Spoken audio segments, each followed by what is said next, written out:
여러분께서는 지금 KBS 1라디오 최강욱의 최강시사를 듣고 계십니다. 지난주 예비경선 통과 후에 첫 주말을 보낸 더불어민주당 당대표 후보들이 본격적인 선거운동에 돌입했습니다. 후보 3명 중에 유능한 경제 당대표를 공언하며 출사표를 던진 분이죠. 더불어민주당 김진표 의원 연결해서 얘기 들어보겠습니다. 의원님 안녕하십니까? 네, 안녕하십니까. 김진표입니다. 아유, 바쁘실 텐데 감사합니다. 네, 감사합니다. 네, 지금 늦었지만은 우선 컷오프 통과하신 거 축하드립니다. 네, 감사합니다. 예, 뭐 당연히 예상하셨던 일 아닌가요, 근데? 자신은 있었습니다. 예. 이미 당대표 출마 선언을 하실 때 그 출사표를 던지셨습니다만은 이제 본격적인 본선 레이스가 시작이 됐으니까요. 컷오프를 통과하신 나머지 두 분이 이제 이해찬, 송영길 두 후보시잖아요. 네. 두 분과 비교해서 내가 스스로 당대표가 돼야 한다라고 생각하시는 이유가 뭔지 좀 다시 한번 밝혀주시죠. 네, 지금 전당대회를 앞둔 우리 당에 대해서 국민들이 가장 원하고 바라는 게 뭘까? 이거는 경제를 좀 살려내라. 예. 먹고 살기 힘들다. 이런 요구가 제일 강한 것 같습니다. 예. 이게 우리 국민들이나 당원들의 절박한 요구사항이고, 그리고 정치적으로는 1년 9개월 뒤에 다가올 총선이 이 경제를 국민들이 체감할 수 있는 수준으로 개선하지 않으면 잘못하면 우리 당과 문재인 정부를 심판하는 선거가 될 수 있다는 걱정. 이것 때문에 문재인 대통령도 등골이 서늘할 정도의 두려움을 느낀다고 말씀하신 거 아니겠습니까? 예. 그런 점에서 지금 이 시점에 우리 당대표는 유능한 경제정당을 만드는 그런 리더십을 발휘해야 하고, 그런 점에서 저는 이번 전당대회는 경제 살리기 전당대회여야 한다. 그런 생각으로, 제가 이 시기에 가장 필요로 하는 우리 당의 리더십이다. 이렇게 생각합니다. 예. 경제 살리기, 여기에 내 장점이 있다. 이런 말씀이신데요. 8월 25일 날이 전당대회잖아요. 네네. 지금 한 달도 남질 않았는데, 승리 가능성 몇 %나 된다고 보십니까? 예, 그거야 국민들이 제가 만나보는 또 여론조사를 통해서 보면 우리 이 시점에서 정치권에 해야 할 가장 중요한 일 뭐냐 이러면 전부 경제 살리기가 60% 이상 나오지 않습니까? 예. 그런 점에서도 저의 이 구체적으로 경제를 어떻게 살릴 것이냐 하는 전략들과 우리 당을 어떻게 유능한 경제정당으로 만들 것이냐 하는 그런 전략들을 가지고 앞으로 캠페인을 해나가면 대세가 대다수의 당원이나 국민들의 마음이 저에게로 오지 않을까 이런 자신감을 가지고 임하고 있습니다. 알겠습니다. 대세가 나에게로 올 것이다. 자, 컷오프 통과하신 이후에 예비경선 결과를 놓고 가짜 뉴스인지 진짜 뉴스인지 하여튼 내용이 유포됐었습니다. 네. 의원님께서 몇 등을 하셨습니까? 1등으로 통과하신 겁니까? 저는 우리 당은 당헌에 의해서 당규에 따라서 그걸 발표하지 않게 되어 있습니다. 그게 최종 결정이 아니니까 본선이 남아 있으니까. 그리고 본선과 컷오프는 좀 다른 기준으로 하기 때문에 혼선을 야기할 우려가 있다는 이유로 당헌에서 금지하고 있어서 순위를 언급하는 건 옳지 않겠습니다만 컷오프 선거운동 과정에서 제가 만난 분들 적어도 중앙위원들 압도적인 다수가 저를 지지한다고 제가 후보 앞에서만 그렇게 얘기해 주시는지 몰라도 저도 절반 이상이 저를 지지한다고 해서 저는 압도적으로 당선될 수 있겠구나 하는 생각을 했었습니다. 예, 대세가 모이고 있다고 느끼시는군요. 네네. 자, 예비경선 앞두고 이해찬 의원이 당대표 출마 선언을 했을 때 한 인터뷰에서 미리 알았으면 나오지 마시라고 했을 거다 이렇게 말씀하셨는데 어떤 의미였습니까? 그거는 이제 나온다 안 나온다는 말씀이 쭉 있었는데 대체로 안 나오는 쪽으로 이제 정리가 되고 언론이 이야기를 해서 그런데 마지막 순간에 나오신다 그러니까 좀 미리 알았더라면 서로 지지 세력과 기반이 같으시면 그리고 또 표방하는 리더십의 유형 이런 것도 되게 같으면 이 어려운 시기에 경제가 어려운 시기에 당 대표는 제가 맡아서 하는 게 어떻겠냐라는 그 말씀을 드리려고 했었던 거죠. 예, 지지 세력과 기반 그리고 바라보는 정책 방향이 같다라고 느끼시는 겁니까? 이해찬 후보하고? 예, 그렇습니다. 아, 그렇군요. 그 지지 세력과 같은 기반이라고 하면은 소위 말하는 친문 지지자들이 두 분을 다 선호할 것이다. 우리 당에는 과거 언론이 구분하는 그런 친문, 비문 뭐 이런 구분은 네. 대통령 선거와 지방 선거를 당이 주도해서 치르면서 색깔이 아주 옅어졌습니다. 거의 그런 구분은 없고요. 예. 다만 뭐 우리 세 후보가 다 마찬가지겠지만 문재인 정부 성공을 어떻게 뒷받침할 거냐. 예. 지금 이 시점부터 총선까지가 임기인 이번 당대표는 경제 살리기에 모든 전력 투자를 해야 할, 그러기 위해서 당을 혁신해서 유능한 경제정당을 만드는 것이 핵심인데 네. 이런 일은 전문성이 있고 제가 경험을 많이 했기 때문에 저에게 맡겨주십시오. 그렇게 말씀드리고 싶었다는 뜻이죠. 예, 알겠습니다. 그런데 지금 당대표 선거 레이스 과정에서 돌연 이재명 경기지사 거취 문제가 지금 화두로 떠올랐습니다. 29일 기자간담회에서 의원님이 처음으로 지금 이 지사 탈당을 언급하셨기 때문이라고 보이는데요. 당장 이해찬 의원이나 송영길 의원 쪽은 그 문제에 대해서 선을 긋는 입장인 것 같습니다. 이재명 지사가 탈당을 결단해야 한다고 보십니까? 저도 참 안타깝고 네. 괴로운 질문입니다만 이 질문이 한두 번 받은 게 아니라 SNS를 통해서 저에게 공개적으로 매일 뭐 수십여 건씩 우리 당 후보들에게 같은 질문이 쏟아졌었습니다. 예. 지금 우리 당의 지지율은 지방선거 이후에 빠르게 하락하고 있는데 그 중요한 원인이 물론 경제가 어렵다는 데 기인하는 것이 크겠지만 그러나 한편으로 또 이재명 지사 문제도 영향을 주고 있다고 생각합니다. 예.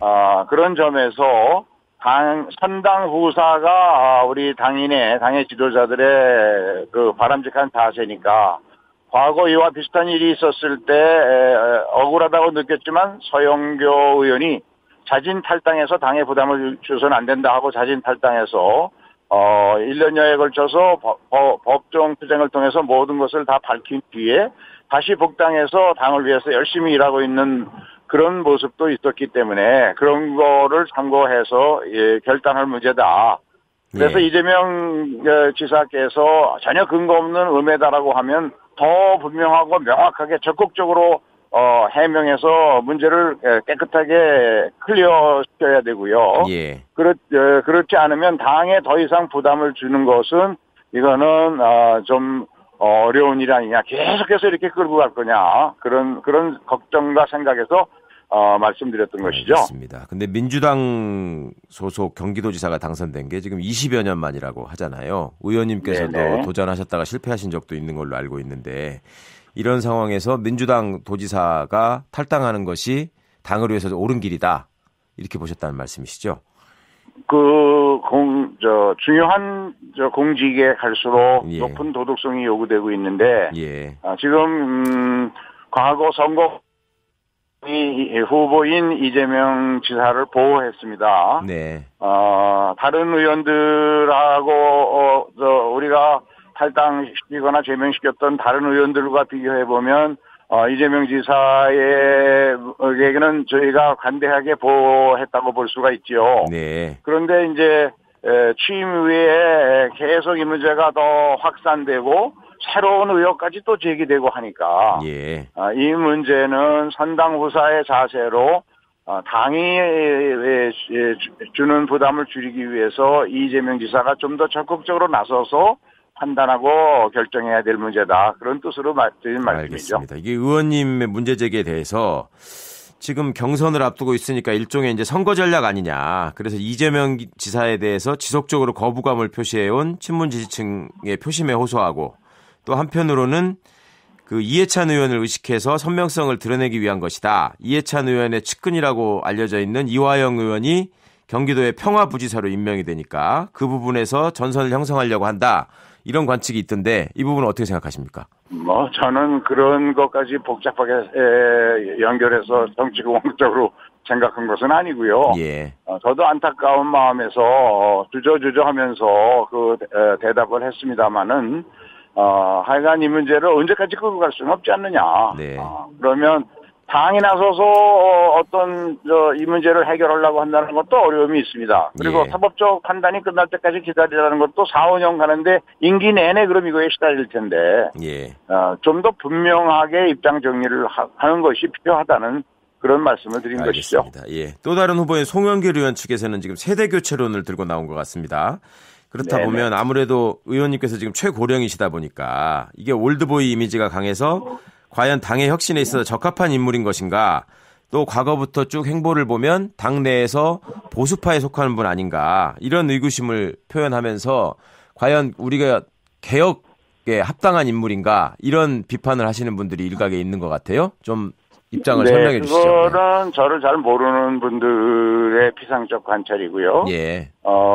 그 세대 교체나 혁신, 세대 교체 필요합니다. 항상 네. 새로운 젊은 인재들이 당내에 들어와서 당을 새롭게 하는 것은 정당이 반드시 해야 할 일이지요. 예. 그런데 개혁이나 혁신이라고 하는 것은 나이로 하는 게 아니라 경륜과 어떤 의지로 하는 것이죠. 예. 그런데 저는 공직 생활을 하면서 우리나라의 중요한 경제 개혁 조치들 중에 제 손을 안 거친 게 거의 없을 정도로 많은 개혁을 제가 책임지고 했습니다. 예. 예를 들면 YS 정부 때 금융 실명제를 제가 책임지고 성공시켰고 부동산 실명제도 그렇고 네. DJ 정부 때 IMF 위기 극복 과정에서의 재벌 개혁과 금융 개혁도 했었고 예. 경제부총리 때는 주 5일제도 했었습니다. 네. 이러한 것으로 미루어 보면 지금 우리 당에 필요로 하는 개혁, 우리 당은 아직 그 운동권 출신들이 중심을 이루어서 정권을 쟁취하기 위해서 치열하게 싸웠던 야당 정치의 그런 타성을 완전히 못 버리고 있다고 생각합니다. 예. 지금은 국민들에게 유능하게 경제를 이끌면서 국민들의 먹고 사는 문제를 해결할 수 있는 그런 유능한 경제정당으로 혁신해야 하는 그런 것이 필요한 때입니다. 알겠습니다. 이럴 때에 어떤 리더십이 필요한지는 당원과 국민들이 판단해 주리라고 생각을 합니다. 운동권 정치, 야당 정치의 타성을 벗어나야 한다, 이런 말씀을 주셨는데 그렇습니다. 네. 지금 소득주도 성장 정책 말입니다. 그 최저임금 인상 문제 연계해가지고 지금 여러 가지 말들이 많지 않습니까? 그리고 일각에서 그 관료들의 저항이 시작된 것 같다, 이런 분석도 있던데 이 정책에 대해서는 어떻게 보시고, 관료들이 발목 잡기를 하고 있다라는 판단에는 또 어떻게 보시는지.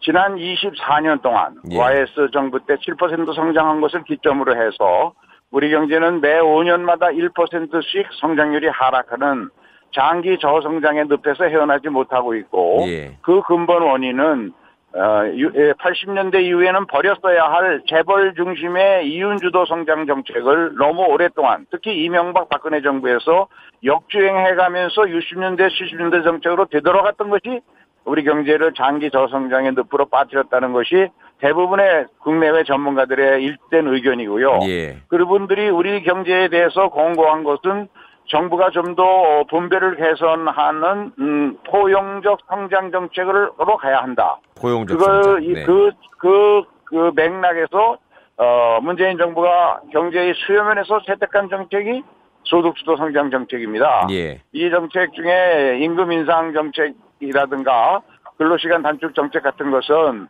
5톤만 모두에게 적용되는 특성 때문에 초기에는 많은 저항과 부작용이 있을 수밖에 없습니다. 예.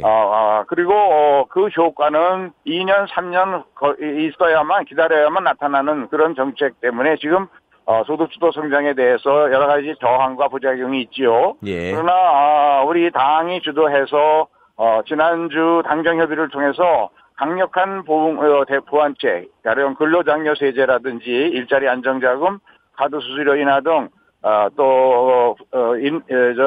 상가임대차 수수료 억제 등 여러 가지 보완책을 만들어 놨기 때문에 네. 부작용을 많이 키우더라고 생각합니다만, 저는 이 어려운 우리 경제를 지금 해결하기 위해서는 이 소득주도 성장은 꾸준히 추진하면서 보완책으로 안정시켜 나가되, 더 중요한 것은 혁신 성장을 빨리 앞당기는 일이 중요하다고 생각하고요. 네. 그거를 위해서는 중소벤처 창업 예비군들이 우리 사회에 유능한 젊은 인재들이 많은데 그 사람들이 앞다투어 나와서 자신들의 꿈과 끼를 마음껏 발휘할 수 있는 그런 마당을 만들어줘야 되고, 그것을 위한 핵심적인 개혁 전략이 금융개혁이어야 한다고 생각합니다. 예.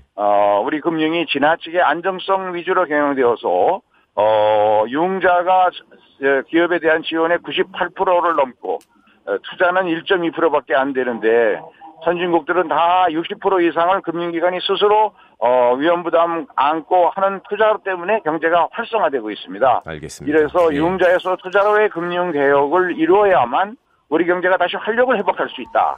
그런 차원에서 제가 경제 당대표가 되면 당이 좀 주도해서 당정청 협의를 통해서 이 금융개혁을 빨리 추진해 나가자는 것이죠. 예, 오늘 말씀 고맙습니다. 네, 감사합니다. 지금까지 더불어민주당 김진표 의원과 말씀 나눴습니다.